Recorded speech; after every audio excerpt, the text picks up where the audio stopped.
Alors, ce shiur est dédié à la Refoua Shlema, la guérison complète de Shelby Bat Chaya. Donc, la question de Nachman. Comment essayer d'expliquer avec des mots comment ça peut changer une vie, le fait de venir à la yeshiva, décider de tout lâcher à l'âge de 18 ans et d'essayer de... Comment expliquer que ça peut changer une vie? C'est clair que tout ce que je dirais, ça ne sera pas encore à la valeur de ce que c'est. Parce que, comme j'expliquais dans les derniers cours, on est ici pour très peu de temps. Et l'impact de notre vie, il est infini. On est dans le fini, on investit dans l'infini. Rien que dans le fini déjà, dans notre vie, ici sur Terre, sans parler de l'infini, c'est énorme, on va en parler plutôt aussi après. La différence entre quelqu'un qui a fait pas d'yeshiva du tout, un jour, une semaine, un mois et un an, c'est des millions d'années-lumière sur Terre.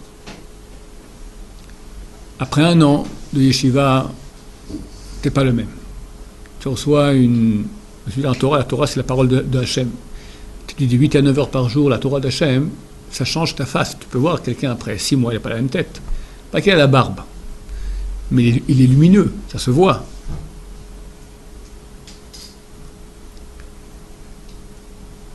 Dans le ciel, tout change pour lui. Il avait une femme qui était son mazal, il y aurait une autre. La première, elle est comme lui, pauvre type. Bah oui, il n'a rien dans sa vie. Qu'est-ce qu'il a? L'état à vote, il n'a pas de contenu. Très peu. Ce qui fait grandir, c'est la Torah. Tous les écrits disent cela. La Torah, c'est comme de l'eau. Et nous, on est comme des plantes. Plus il y a d'eau, plus ça pousse. Il n'y a pas d'eau, ou ça survit tout juste, ou pire. Donc, ce qui te fait grandir, c'est la Torah. Un an maintenant, ça te donne les outils qui te permettent, après, te débrouiller aussi pour pouvoir étudier plus. Sinon, toute ta vie, tu vas aller à un cours, tu ne vas pas comprendre la moitié. Ou tu ne vas pas ouvrir un livre toi-même. Il y a des choses basiques. Raconter qu'un élève, un été, il est venu ici, il dit, on faisait Bava Mitzia à l'époque, il dit, je suis très content, parce que je croyais que Bava Mitzia, c'était un rabbin, comme Baba Salé, Bava Mitzia. Si reste 2 ans, il y aura aussi Bava Kama. 3e année, il y aura Bava Batra. Ça vaut la peine de savoir qu'il y a une différence entre les rabbins et les traités du Talmud. Le roi David, il a dit, Tichetzim biyad gibor, comme les flèches dans les mains de l'archer, comme ça sont les jours de la jeunesse. Un jeune de l'âge dont tu parles, 18-20 ans, comment on l'appelle en hébreu? Bachour. Bachour, ça vient de la racine livchor. Livchor signifie choisir. Bachour, c'est un choisisseur. Avant, tu ne choisis pas. Tes parents choisissent pour toi. Cette école, Et un jour, c'est l'âge où tu décides. Fac, yeshiva, travail, Israël, France, Canada, religieux, moins religieux. C'est maintenant que ça se décide. Comme les flèches dans les mains de l'archer. Tu as fait du tir à l'arc? Qui a fait du tir à l'arc là? Sur l'arc, il y a des stabilisateurs. Pourquoi?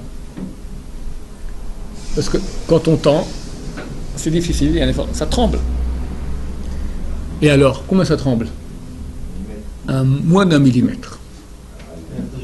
1/4 de millimètre. C'est pas grave, quart de millimètre. Ça change tout. 1/4 de millimètre ici, c'est hors de la cible là-bas. C'est hors de la cible là-bas. La jeunesse, tu dis, c'est pas grave, un jour de plus, un jour de moins. Un jour de plus, un jour de moins, c'est pas grave. C'est des mondes différents. C'est des années-lumière d'années-lumière. Des milliards d'années-lumière. Parce que c'est infini. On parle de l'infini. Tu as plus d'infini, moins d'infini.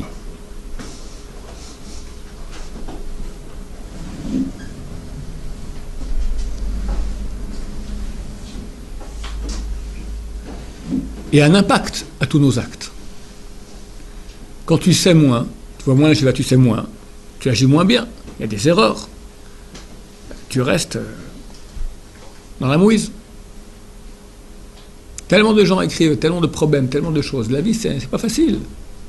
Créer un foyer, éduquer les enfants, avoir une parnassa, être heureux avec soi-même. Il faut tellement d'aide d'Hachem. Tu as donné 12 ans dans les études. Tu vas donner toute ta vie encore dans le travail. Prends un an. Pour toi. Pour le vrai toi. Tu n'es pas une machine à faire de l'argent. L'argent, c'est pour manger, pour s'habiller. Ok, mais t'es pas venu sur terrain que pour manger, t'habiller, te marier, avoir une maison et des enfants, et c'est tout. Tu feras la même chose. Un mixeur. Joli mixeur. Il produit. Il prend, trrr, et il donne. Il prend, trrr, et il donne. T'as plus que ça. T'as une réalité qui est ta seule grande réalité qui va rester. Elle dépend du nom de Torah que tu vas ingurgiter. Directement. Moins de Torah, c'est moins d'éternité. Et moins d'éternité, il n'y a pas de chiffre pour pouvoir quantifier ça. C'est absolument terrible. Terrible de terrible. Terrible de terrible. Qu'Hachem a dit, je suis prêt à pardonner l'adultère, l'Avodazara, l'idolâtrie, l'assassinat, mais pas Bitul Torah, que tu peux étudier, que tu t'étudies pas. Parce que là, tu perds des milliards de milliards. T'as assassiné, t'as fait l'adultère, t'as fait l'Avodazara, t'as un rachat, t'as un impie.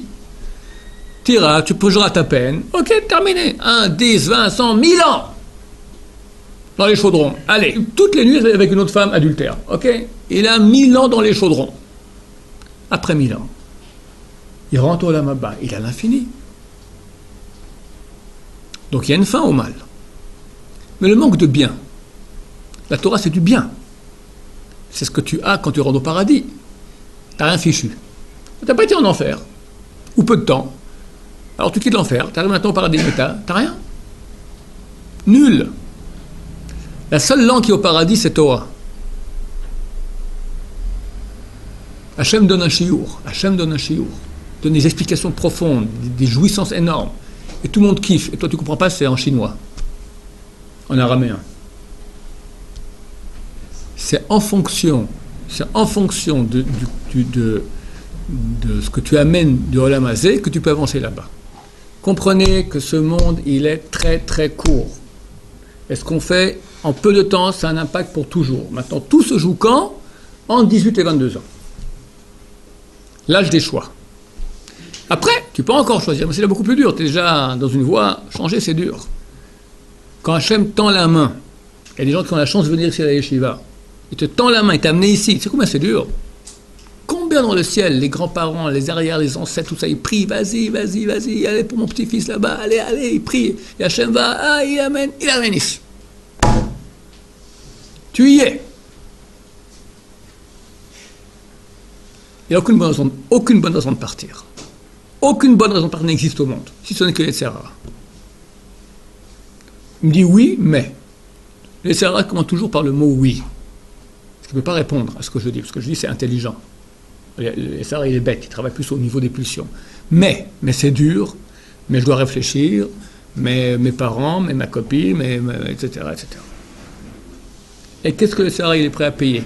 Combien de garçons vont venir, ils me disent, ouais, je postulais, moi, il y a un poste comme ça, c'était impossible. C'était mon rêve. J'ai essayé des années, j'arrivais pas. J'ai pris la décision de venir à Yeshiva, tac, on m'appelle, vous avez ce poste. Ou la fille. Je vais partir à Yeshiva, je ne pas tout coup, j'ai rencontré. Dans mes rêves, c'était moins bien qu'en vrai. Très dur, très Yetzirah, il est prêt à tout. Même à des grandes mitzvot. Le Yetzirah est prêt à faire aux gens beaucoup de grandes mitzvot, uniquement quitte la yeshiva. Viens faire des mitzvot. Je l'ai dit quand j'étais jeune. Je voulais ouvrir un Talmud Torah. Après faire des séminaires. Je voulais aller voir le Rav Shach. Il m'a dit, tu veux sauver du monde ? Étudie, tu pourras sauver beaucoup plus. Et j'avais déjà un bon niveau. Tout l'essentiel quitte la yeshiva. Il y a quelqu'un qui est dans la salle ici, il n'est pas dans la salle. Un de la yeshiva. Il a des contacts avec des gens très très riches à l'étranger. Il est venu me voir. Il m'a dit, je vois les Avrechim ici, c'est dur, ils triment tout ça. Moi, je vais parler aux gens, on va faire une sorte de fond comme ça, et voilà, on va commencer, ils vont donner, je vais donner des bêtises qu'ils donnent, ils vont donner au yeshivot. J'entends, c'est bien, mais écoute, je vais raconter mon histoire avec le Rav Shach. Moi, je pouvais faire des trucs énormes comme mitzvot. Rav Shach m'a dit, non, toi, t'étudies. Donc, on va poser la question à un grand. Et c'est pas un type très jeune, un type déjà... C'est pas qu'à l'âge de 22 ans, il commence, il a encore tout un futur. Il est déjà assez âgé. Tu vas voir un gadol, mais même pas étudie. Ah, mais je peux aider ma tour des millions. Ton étude à toi, elle vaut bien plus que tous ces millions. Les millions, Hachem, ce que quelqu'un doit recevoir, il recevra. Dans l'étude de Torah, le monde tient sur ça. Combien de gens étudient la Torah? Combien de francophones étudient la Torah? Quelqu'un, il vient maintenant, en plus, c'est un Baal Tshuva. Il a fait les 400 coups. Donc il charrie avec lui, il ramène des millions et des milliards. Le lieu se trouve un Baal Tshuva, aucun tzaddik parfait ne peut se tenir. C'est quoi un tzaddik parfait? Il y en a eu 4 durant l'histoire. Abraham Avinu n'est pas parfait, Israël Avinu n'est pas parfait, Yaakov Avinu n'est pas parfait, Yosef n'est pas parfait, Moshe, Aaron, Shlomo, David ne sont pas parfaits. Les plus grands noms qu'on connaît ne sont pas parfaits. Qui sont les parfaits? Ishaï, Amram, Binyamin, Kilhav le fils de David. Tous les autres ont au moins un péché. Ce n'est pas des tzadikim parfaits. Donc tu prends la grande génération, Rav Eliashiv, Rav Ovadia, Rav Steinman, c'est des super grands, énormes.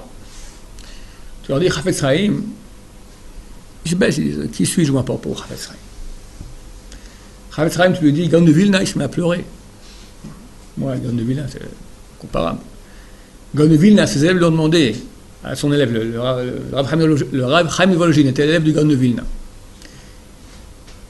Et il parle sur le Gaon de Vilna, il a fait l'introduction, le Gaon de Vilna a fait un commentaire sur Sifrat Sinyuta, un bouquin de Kabbalah très très calé.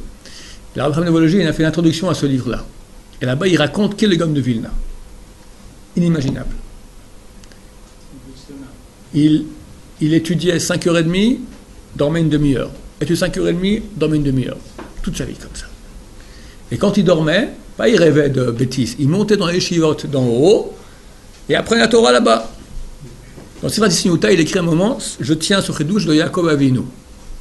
C'est beau. Ceux qui vont tuer le Gaon de Vilna, ça fait des frissons. C'est inimaginable. C'est un gars, un génie.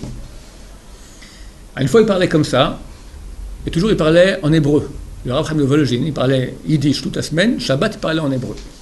Et un Shabbat, il reçoit ses élèves après le repas, comme ça, de la yeshiva, de Volozhin, et il posait comme cours de Rav. Le Gaon, est-ce qu'il était grand comme le Ramban, l'Achmanide, vivait au XIIIe siècle?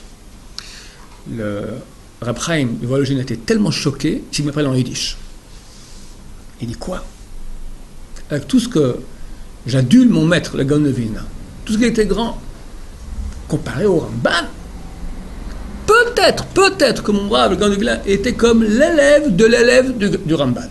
Peut-être comme un élève d'un élève du Ramban. Tu dis au Ramban, Rav Shrira Gaon, les Gaonim, il va se cacher. Il va se cacher, le Gaon. Tu dis au Gaonim, tu lui dis Abaye.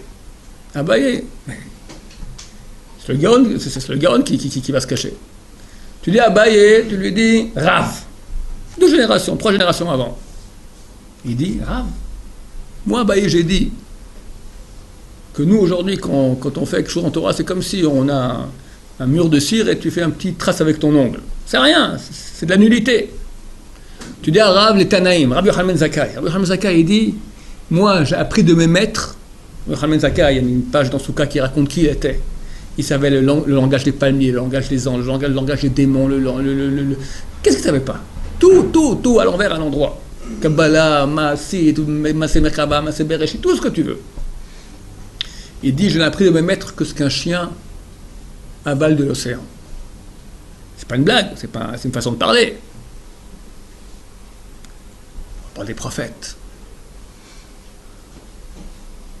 Après tu montes, tu prends la Vot HaKadoshim, Rabbi Yitzhak Yaakov, Parce qu'on leur mérite, on parle toute la journée. Moshe Rabbeinu, il va parler à Hachem 120 jours de suite avec deux petits arrêts au milieu, sans boire, sans manger avec Hachem.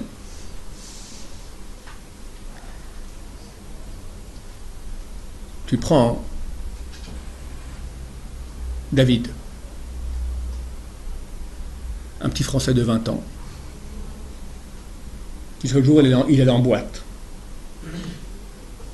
Il consommait de temps en temps, beaucoup. Il a tout fait.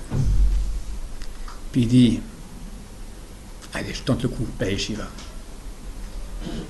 Et il fait tchouva. Il s'assied dans la Gemara, il comprend rien. Il comprend rien. C'est de l'araméen, c'est pas un truc qu'on n'a rien à voir avec nous, ça date d'il y a 3000 ans. Ma femme m'a demandé l'autre jour, qu'est-ce que tu dis? Je lui dis, toujours, quoi? Encore l'histoire du Toroki encore? Mais vous en finissez, il n'y a que 3 mois, hein, on est parti, on peut faire 10 ans non-stop.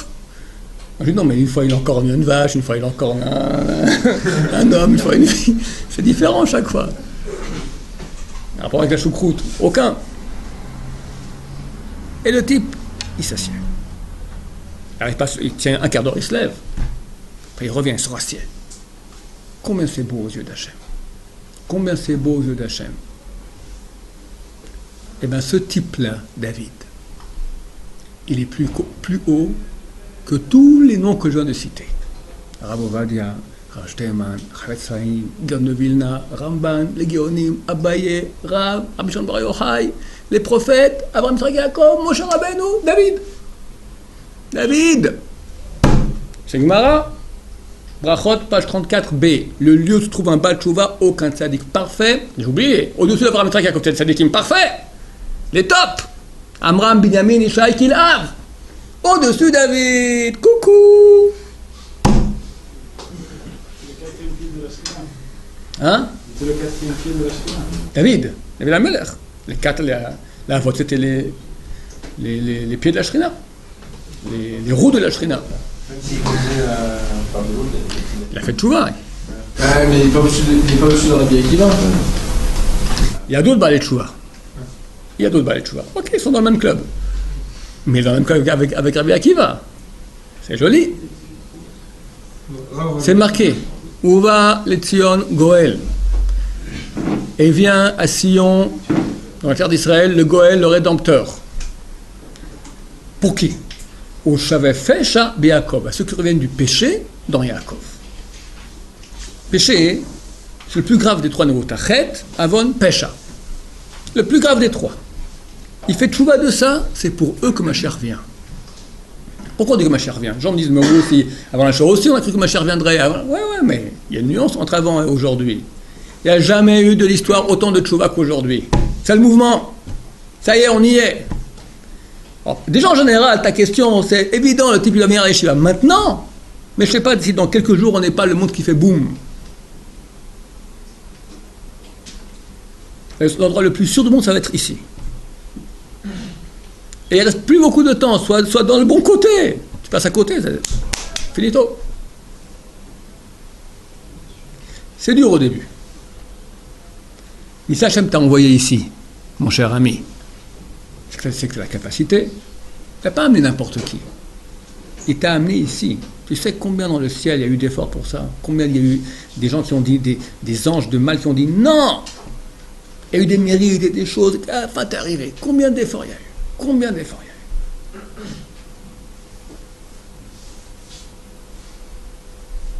Quand on faisait des séminaires, un séminaire nous coûtait entre 10 et 15 000 euros de déficit.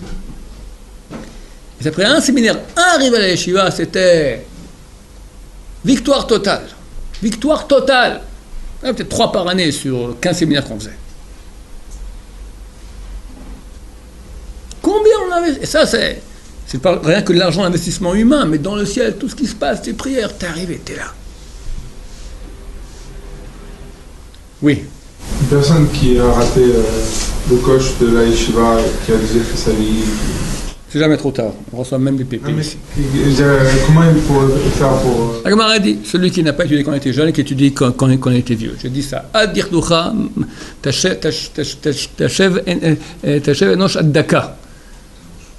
Est-ce que s'il est causé après? À dire Ducha Shel Nefesh, tu ramènes l'énoche à la personne jusqu'au moment où même son âme est en train de s'éteindre. Tant que la lumière est allumée, la bougie est allumée, on peut tout réparer. Alors une personne, on dit que même une personne peut faire tchouva juste avant de mourir. Oui. Mais dire, arriver en haut, dire au lama bas, elle ne comprendra rien. Elle manquera de Torah, c'est clair. C'est clair. Qu'est-ce qu'elle prend en haut? Hein? Qu'est-ce qu'elle prend en haut? Est-ce que pour être chamash, est-ce qu'il y a des choses, est-ce qu'il y a des possibilités pour des personnes qui ont Gilgoul. Gilgoul. On revient ici. Beaucoup de gens reviennent ici pour étudier des choses qu'ils n'ont pas étudiées. Ma'achor Rabbi Chaim Vital, celui qui a écrit toute la Kabbalah. Son Rav lui a dit, tu es revenu en Gilgoul, c'était le Gilgoul du Magid. Magid, c'est un des grands commentaires du Rambam, qui a fait un pipchat, mais il te manquait, excusez-moi, il manquait Kabbalah. Il manquait Kabbalah. Il est revenu pour faire Kabbalah. Et c'est certain que c'est comme ça. Je racontais l'histoire du boxeur, non? Un type, il a fait tchouva en Amérique. Son père était boxeur. Bon, il va à l'Yeshiva, c'est un boxeur lui aussi. Au début, il ne comprend rien de ça, mais enfin, bon, il arrive à s'asseoir et il commence à étudier la Gemara. Puis une fois par mois, il rentre à la maison. Il rentre à la maison, il prend avec lui Baba Kama. Baba Kama, après-midi, il se met avec un stander comme ça, et il commence à étudier. Choche, un kratapara, du coup, il regarde comme ça. Ah, le père le voit comme ça pendant 2 heures, 3 heures, 4 heures en train d'étudier. Ah, tout ça, avec la mélodie. Ah, c'est quoi ce bouquin-là? C'est intéressant. C'est quoi? Regarde-moi, papa. Non? C'est intéressant? Oui, très intéressant. Bon. Après 2 mois, il revient de nouveau. Comme ça, au bout d'un moment, le père, il dit, mon fils, je veux aussi étudier avec toi. Mais papa, non, c'est difficile, tu sais. Combien de temps je suis à la yeshiva pour faire quelques lignes? J'ai tout le temps. Tu reviens, on fera 1 ligne, ça me suffit. Bon, le fils a accepté. Et 1 fois par mois, le fils revient à la yeshiva, ils faisaient 1 ligne ensemble. Au bout de quelques années, ils ont fini 1 page. Le père dit, on fait un sioum masechet. Sioum, fête. Quand on finit tout un traité, on fait une fête. Bah moi, c'est 1 page. Voici, on ne peut pas, il faut finir tout. Voilà. On a fait 1 page sur 100. Baba Kama, c'est 120 pages. Il nous manque encore 119.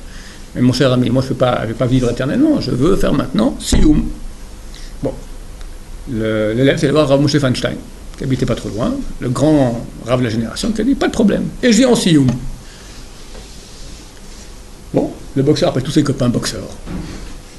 Il y a le club qui viennent, tous comme ça. Il y a Rav Moshe Feinstein qui vient, et le Sioum de la page. On applaudit, on convaincu, c'est l'igmor tout à Masechet, revoir la page, bien à savoir. Le lendemain matin, le boxeur ne s'est pas levé, il est mort. Le fils ne comprend pas. Il appelle le Rav qui dit, je viens à l'enterrement. Le Rav dit, des fois quelqu'un revient ici sur terre pour compléter ce qui lui manque. Il lui manquait 1 page de Gemara. Il avait tout déjà, il lui passé. 1 page, il a fait, il part. On ne sait pas pourquoi on revient. Et toi, gros crétin, t'es arrivé ici, on t'a mis la Gemara en face des yeux, on t'a mis des profs, tout ce qu'il faut. Ça te chatouillait dans le postérieur, je vais partir. Il y a un jugement, il y a une fin, on a un rôle, et je vous répète, on va le voir de nos yeux. C'est pas dans 120 ans, c'est peut-être dans moins de 120 jours.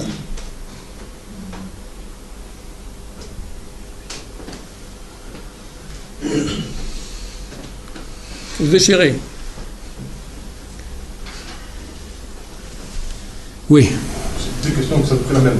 J'ai beaucoup de mal à admettre que le tzaddik, tel que nous sommes, soit plus grand que justement que les grands tzaddikim que nous connaissons.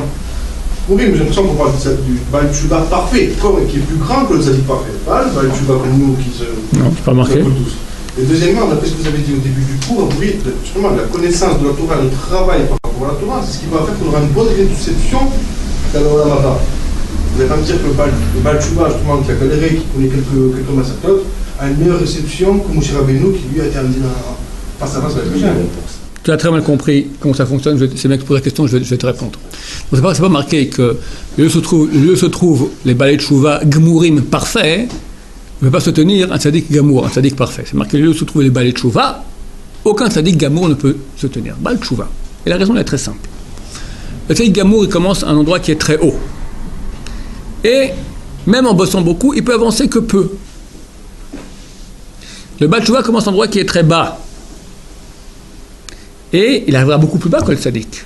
Beaucoup plus bas que le tzaddik. Mais il aura fait un chemin beaucoup plus grand. Et Hachem ne paye pas en fonction de l'état où tu es, mais en fonction de l'effort fourni. Aussi en Torah. Aussi en Torah. Quelqu'un qui fait maintenant sa page de Gemara, comme ça, il a tout compris. Celui qui l'a fait maintenant difficilement, celui qui l'a fait difficilement, il a beaucoup plus de mérite. D'accord, mais celui qui a fait Tchouva maintenant il y a 10 ans, on va dire. Oui. Aujourd'hui, il n'est plus pas le Tchouva, c'est la cause d'Oumena, c'est la cause d'Oumena, c'est la cause Tchouva. Maintenant, il vit dans une ville juive, on va dire, selon la chod. On va dire, mais c'est la cause d'Oumena, ça va. Attends, ce mérite de Tchouva, il l'a, point barre. Il a fait Tchouva, vite fait, un peu de fond. Mais c'est exactement ce que j'ai dit, en une seconde, on peut gagner tout. C'est une décision. Mais elle est dure.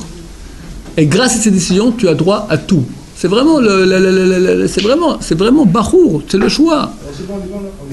C'est certain, mais il n'y a aucun doute que le Baal Tshuva, qui est aujourd'hui ici à la Yeshiva, qui n'est pas un tzaddik parfait, qui fait aussi ses erreurs, etc., il a un mérite inégalé que peu de juifs ont. Il l'a, c'est dans sa carrière. Tu as fait un beau jour, tu as fait Tshuva, tu serais où aujourd'hui? Tu serais où aujourd'hui sinon? Avec une Goya, avec des enfants Goy. Ou avec une juive assimilée, tes enfants qui seraient déjà avec une Goya. Rien il y aurait eu. Et regarde tout ce que tu fais tous les jours. Oui, mais aujourd'hui, c'est pas un effort pour moi. Oui, mais c'est sur la lancée de la flèche. Et lorsque tu as dû choisir, c'était difficile. Tu étais là et tu as fait comme ça, tu as changé. Cet effort-là, il mérite une vie de changer, absolument. Ça n'empêche que ça dit qu'amour, justement, il a un niveau tellement plus grand et tellement plus kadosh qu'il est une proximité d'Hachem que c'est très proche. Je ne sais pas, parce que de nouveau, Hachem paye en fonction de l'effort qu'il fournit. Regarde, je connais un homme, je vais raconter. Je connais un monsieur, qui est Baal Tshuva. Il est à Ruach HaKodesh. Je me demande comment tu as fait. Il est jeune, il a à peu près mon âge. Comment tu as fait?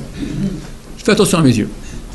Mais si route nefesh, je suis abandon de moi, abandon de soi pour les yeux. Des fois, je n'ai pas d'argent, il prenait le taxi, rien que pour pas prendre le bus, pour pas. Et là, sur Ruach HaKodesh.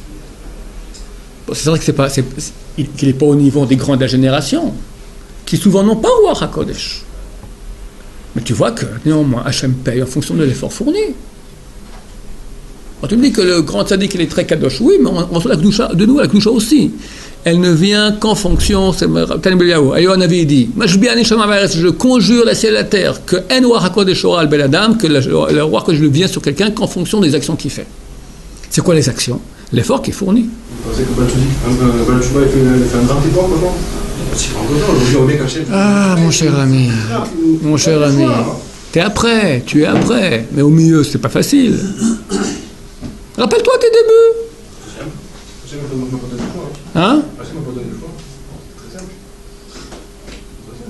Alors, tu as un mérite qui a fait que. C'est vrai qu'on est beaucoup aidé, parce qu'Hachem nous aide, mais il y a des mérites passés qui ont fait que. Dont la souffrance. Dans la souffrance. Très souvent, des gens, ils ont souffert. Et par mérite de cela, ils font tchouva. Donc il y a rien pour rien. Il n'y a rien qui vient facilement comme ça gratuit. Ça n'existe pas gratuit. Oui. En quoi le tzaddik est parfait s'il n'est pas capable de faire le même effort qu'un Baal Tshuva? C'est que lui, il part très haut. Donc au niveau des péchés, il ne fait aucun péché. C'est-à-dire qu'il ne fait pas de péché. Mais il est parti de haut, il reste en haut. Il fait l'effort pour rester en haut. Hein? On parle d'un cas où il semblerait qu'il y aura eu un effort moindre. S'il a des tentations, etc., et il fait beaucoup d'efforts pour rester où il est, il aura aussi un grand mérite, c'est clair. C'est en fonction de l'effort. Mais c'est-à-dire qu'il lui aussi fournit un effort énorme. J'ignore. Je peux qu'il est né avec une âme tellement haute, tellement grande. Tu vois que ces noms que j'ai cités, on n'en parle pas comme des grands d'Israël. Et néanmoins, c'est les seuls qui sont appelés tzaddikamon. C'est pour que ces personnes, ils avaient une âme qui était très très haute, très très pure, que pour eux c'est impossible de faire un péché. C'était impossible. Pas attiré par ça du tout, par leur âme. Il y a que la fila d'un tzaddik fils de tzaddik, donc un tzaddik qui est c'est autre chose. Qui est reçu par rapport à la tzaddik fils de Pajan. Ça, c'est une histoire de la prière comme elle passe. Je parle maintenant des mérites. Donc, oui, Jackie. Est-ce qu'un Bachour, il peut rester à la yeshiva, mais sans décider de faire tchouva? Bien sûr. Ce sera toujours mieux que dehors. Les gens se trompent très souvent, ils croient que c'est ou blanc ou noir. Ou tout ou rien. C'est faux. Plus chaque chose que tu gagnes de Olam Haba, c'est infini. Tu as gagné maintenant un soir ici sans aller en boîte, c'est gagné. Tu as fait une page de Gemara, tu as fait une ligne de Gemara, c'est gagné. Quelqu'un il met Talit Katan, après il va en boîte. Alors avec ou sans Talit Katan? Avec Talit Katan. En boîte, oui. Fais attention qu'il n'y ait pas Chilou Hashem. Mais si tu danses pas trop fort, donc le Talit Katan il reste dans le pantalon, alors ça va. Ça ne s'appelle pas qu'il a fait le chouva. Regarde, c'est pas une chouva où tu rentres à l'état moins 10 000 et en un jour tu es à moins 1000 ou à plus 1000. Il n'existe pas ça. Il y a une progression. On ne peut pas changer du jour au lendemain. Mais lentement, on change. Et ce lentement, il vaut des milliards. Des milliards. Ceux qui font chouva trop vite, ils retombent très vite aussi. Ça n'existe pas. On n'est pas des crêpes. D'accord? C'est pas comme ça. Il y a une progression. Surtout ceux qui viennent du monde un peu religieux déjà. Pour eux, c'est très dur d'avancer plus. Les Baal Chouva qui viennent de très très très très loin, alors eux, ils sont capables de faire, ils ont une aide pour aller très vite. Mais pas trop vite non plus. Bat Hashem, qu'Hashem nous aide à faire tous Chouva.